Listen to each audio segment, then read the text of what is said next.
1910년에 합방이 돼버리지 않았습니까? 그래가지고 3.1운동, 일본이 차지하게 됐죠. 근데 그때도 그러면 왜 그럼 우리나라를 보호해 주셨으면은 일본한테 합방하지를 않게 하시지, 하나님은 왜 이 나라를 일본한테 이렇게 당하게 식민지로 만들었습니까? 라고 우리가 항의할 수 있겠지, 속으로. 근데 저는 아까 서두에 말씀드렸듯이 하나님의 뜻이 있는 거야. 우리한테 너희들은 2조 500년 허송세월을 보낸 민족이다. 너희들은 시련이 필요하다. 너희들은 고난이 필요하다. 그래서 하나님이 우리한테 고난을 저는 주신 거라고 생각해요. 또 하나님은 시련을 주신 거야. 분단이야, 분단. 남북 분단을 만들게 해주셨어. 그것도 지금 와서 보면 저는 하나님의 뜻이라고 봐요. 그 당시 아까 얘기했죠. 조선 지식인들이라는 거는 다 거의 공산주의 사상에 가깝게 있었어요. 만일 그때 통일 한국을 주셨으면은 한국은 공산주의가 되는 거예요. 그때 자동적으로 공산주의가 되는 거예요. 여러분 안녕하십니까? 6월 13일 금요일 BBS 뉴스입니다. 신임 총리 후보로 내정된 문창극 국무총리 후보자가 남북 분단과 일본 식민 지배는 하나님의 뜻이라는 내용의 과거 발언을 한 사실이 알려져 파문이 일고 있습니다. 종교관과 역사관에 문제가 있는 게 아니냐는 지적인데요. 이와 관련해 오늘 BBS 뉴스에서는 특별 대담을 마련했습니다. 스튜디오에 도움 말씀 주실 두 분 모셨습니다. 우리 불교계 입장을 전해주실 조계종 총무부장 정만 스님과 이 문제를 취재 중인 불교방송 전경윤 교계문화부장 나와 있습니다. 어서 오십시오. 어서 오십시오. 안녕하십니까. 네, 먼저 전경윤 부장께 질문 드리겠습니다. 일단 논란이 되고 있는 문창국 국무총리 후보자의 발언 좀 정확히 살펴봐야 될 것 같은데 네. 이게 어떤 내용이고 왜 논란이 되고 있는 겁니까? 네, 문창국 국무총리 후보자가 지난 2011년과 12년 한 교회에서 한 강연, 그리고 중앙일보 기자실에 쓴 칼럼, 이런 것들이 지금 문제가 되고 있습니다. 이 문 후보자는 지난 2011년에 자신이 장로로 있는 한 교회, 이게 용산의 온누리교회인데요. 일제 식민 지배와 남북 분단이 하나님의 뜻이다, 이렇게 얘기했습니다. 강연 자리에서.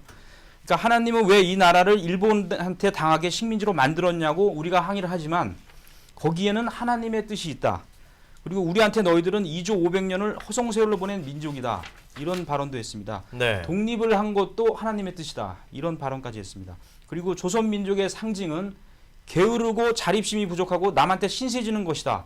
민족 비하하는 발언이라고 볼 수도 해석할 수 있습니다. 그리고 문 후보자는 하나님이 남북 분단을 만들게 했다. 그러니까 그것도 지금 와서 보면 하나님의 뜻이다. 남북 분단도 하나님의 뜻이다. 이런 발언을 하기도 했습니다. 그리고 제주 4.3 사건을 공산주의자들의 폭동이다, 이런 규정을 하는 발언도 있었고, 서울대 강연도 했는데 일본으로부터 위안부 문제를 사과받을 필요가 없다, 이런 발언도 했습니다. 여러 가지 지금 논란이 되는 발언들이 굉장히 많이 지금 나오고 있습니다. 네, 뭐 종교 편향 발언뿐만 아니라 이 역사적인 인식도 좀 뭔가 부적절한 것이 아닌가, 그런 생각들이 드는 좀 황당한 발언들도 좀 있는 것 같은데, 특히 이번 총리가 뭐 국민 통합과 국민 국가 개조라는 그런 중책을 맡고 있는 총리가 될 텐데 좀 부적절해 보이는데 어떻습니까?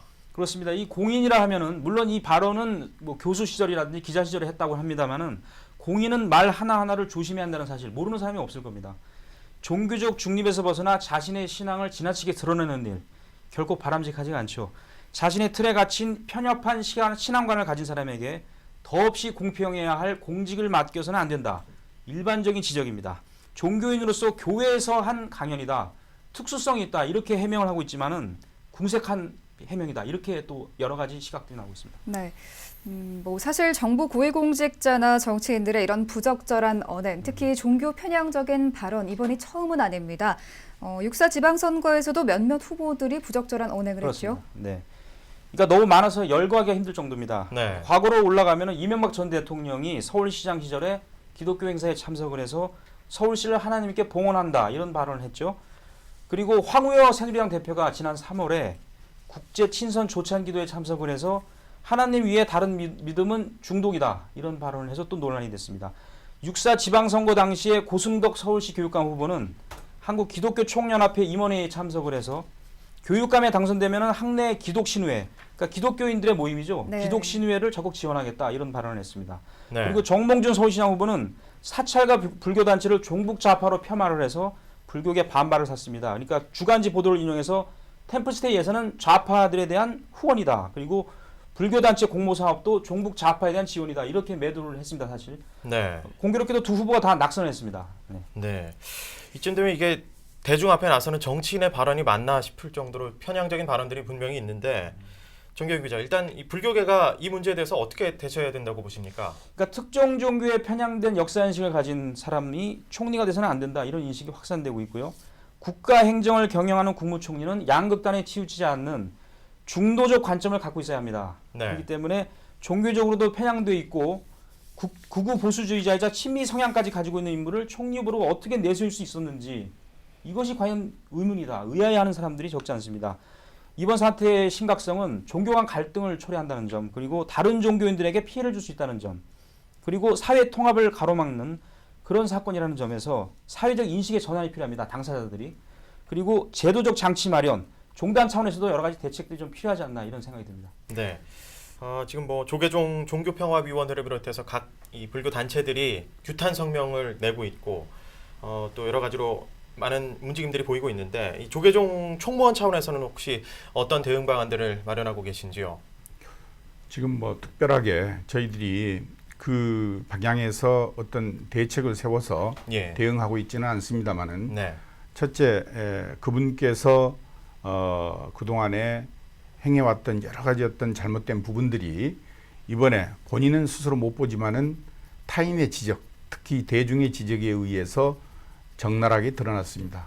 먼저 공직자로서의 자기 마음과 몸가짐을 바로잡아야 할 때가 아닌가 이렇게 생각을 해요. 스스로 자기 판단을 통해서 자기 거처를 결정을 해야 된다 이렇게 생각을 하고, 만약에 본인이 대중의 그러한 지적에도 불구하고 자기 거처를 스스로 결정하지 못한다면은 결자 해지 차원에서 정부에서, 즉 말하자면은 지명권자가 판단해야 될 문제가 아닌가 이렇게 생각을 합니다. 네. 네. 아까 저희 대담 전에 스님께서 말씀을 주셨는데 본인이 스스로의 허물을 보기는 힘들다. 그리고 몸가짐과 마음가짐을 잘해서 자기 판단에 의해서 거취를 판단하는 것이 그래도 가장 좋다. 이런 취지의 말씀을 주셨습니다. 스님. 그런데 비단 이번뿐이 아닙니다. 지난번 지방선거 때도 후보자들의 잇따른 종교 편향 발언이 계속됐는데요. 이렇게 종교 편향 사례가 자꾸 되풀이되는 이유 어디에 있다고 보십니까? 글쎄 정말 아쉬운 부분인데요. 저희들은 그 정치인이나 그리고 책임 있는 행정을 펴나가야 될 관료들이 정신적 자세히 올바르지 못한 데에서 바로 기인한다 이렇게 생각을 합니다. 정치인의 종교는 저는 정치가 되어야 된다. 네. 그리고 교주는 국민이 되어야 된다라는 그런 공인의 올바른 어떤 정치관이 확립되지 않고서는 올바른 정치를 할 수 없다 이렇게 생각을 합니다. 그런데 대부분의 공인들이 공인의 입장을 제대로 견지하지 못하고 사인의 입장에서 자기가 가지고 있는 자기의 어떤 사욕에 의한 네. 올바르지 못한 몸과 마음가짐에서 모든 부작용들을 만들어내고 있지 않나 이렇게 생각을 합니다. 네. 사실은 개개인의 불자들의 심성이나 이런 것들이 뭐 일일이 어떤 이런 부분들에 있어서 뭐 대응하는 거에 이렇게 생각을 많이 하지는 않는 게 이제 불자들의 사실은 공통된 어떤 심성 같은데, 종단 차원에서라도 이런 종교 편향 문제가 자꾸 발생하니까 좀 어떻게 근본적인 대책이나 이런 것들을 좀 마련할 수 있는 그런 방안들은 또 없을까요? 지금 계속 저희들이 몇 년 전부터 예. 종교적인 편향 문제로 인해서 네. 종교인들과의 대화를 통한 여기 해결점을 모색하기 위해서 굉장히 많은 노력을 해왔습니다. 그리고 정치인을 통해서 종교 스스로가 자정하지 못한다 그러면은 그걸 방지하는 그 법안을 만들어서 그걸 바르게 잡아나가야 되지 않겠느냐라는 데 뜻을 모으고 중어범죄 방지법을 2013년도에 국회에다 국회의원 발의로 해서 내놓은 걸로 알고 있습니다. 그런데 네. 각 종교 간의 이해관계로 아직까지도 그 자리에서 머무르고 있습니다. 네. 그리고 한 가지 예를 든다면은 선진국 같은 경우에는 범죄중호방지법 내지는 특히 이제 불란서로 알고 있습니다만은 반이단법이라고 그래서 네. 예. 말하자면은 종교인이 아니면은 유사한 어떤 단체가 자기 단체의 이익을 위해서 어떤 편법을 통해서 그 사람을 회유하거나 개종을 시키기 위해서 만약에 발각이 된다 그러면은 형법으로 5년의 징역형을 처하는 네. 그러한 어떤 그 법들을 운용을 해서 그 나라의 잘못된 종교관이나 또 종교인들의 행태를 바로잡고 있습니다. 네. 그래서 우리나라에서도 지금 다종교, 다문화가 함께 공존해 있는 그런 상태에서 참 현재까지는 다수인들이 이해 속에서, 포용 속에서 잘 지내고 있다고 생각을 합니다. 그러나 네. 언제 이러한 문제들이, 다툼의 문제들이 발생할지 모르기 때문에 제도적인 장치를 마련해서 사전에 이걸 예방하고 방지할 수 있는 이런 법들이 제정이 돼야 되지 않을까 이렇게 생각을 합니다. 네, 전경윤 교계문화부장께 질문을 드리겠습니다. 이렇게 많은 문제점이 지금 드러난 상태에서 향후 이 문창극 총리 후보자의 거취 어떻게 돼야 한다고 보십니까? 일단 이 종교적 중립에서 벗어나서 부적절한 종교관을 드러냈고 그리고 자신의 신앙관을 지나치게 드러낸 그런 발언을 한 것이 사실인지 드러났기 때문에 이 공직자로서 이 임무를 수행할 수 있는 그런 역할을 하기에는 부적절하다. 이런 인식이 확산되고 있기 때문에 스님께서도 말씀하셨지만은 스스로가 잘 판단을 해야 하고 그래서 버티면서 더욱더 이 문제를 키우지 않도록 하는 그런 자세가 필요하지 않나. 본인의 현명한 판단이 필요하다. 이런 생각이 듭니다. 네, 개인의 종교의 자유는 당연히 보장돼야겠지만 이것이 이 국민 생활이나 공공 정책에까지 영향을 끼친다면 이건 심각한 문제입니다. 네, 스님께서 말씀을 주셨듯이 앞으로 공인의 종교 편향 문제에 있어서 교계 차원의 대응은 물론이고요. 우리 불자들도 함께 관심을 갖고 지켜봐야겠습니다. 네, 오늘 이렇게 자리해 주셔서 감사합니다. 고맙습니다. 네, 감사합니다.